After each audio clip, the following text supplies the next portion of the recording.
ইতিমধ্যে আপোনালোকে গম পাইছে যে অসম চৰকাৰৰ উদ্যোগত 10,000 নাচনী ঢুলীয়া অন্যান্য বাদ্যযন্ত্ৰী সহ যি এটা গিনিছ বুক অফ ৱৰ্ল্ড ৰেকৰ্ডৰ কাৰণে অহা 14 এপ্ৰিল তাৰিখে সৰুসজাইত আয়োজন কৰিছে।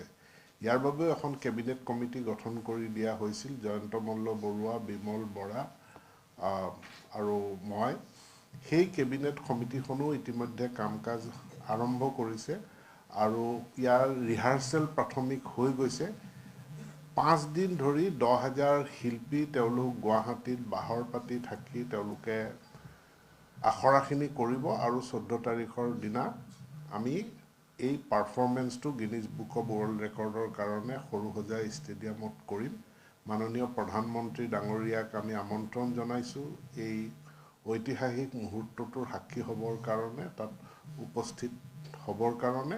আৰু ইয়াৰ যি ধৰণৰ নাচ হ'ব তাৰ এটা নমুনা ইতিমধ্যে সাংস্কৃতিক বিভাগে এইটো প্ৰস্তুত কৰি আজি কেবিনেটত প্ৰদৰ্শন কৰে আৰু সেইটো সুন্দৰ হৈছে বুলি কেবিনেটে শলাগ লৈছে। গতিকে আমি এই গিনিছ বুক অফ বিহু নাচেৰে গিনিছ বুকৰ ৰেকৰ্ড কৰাৰ দিশত আমি আগবাঢ়িছোঁ।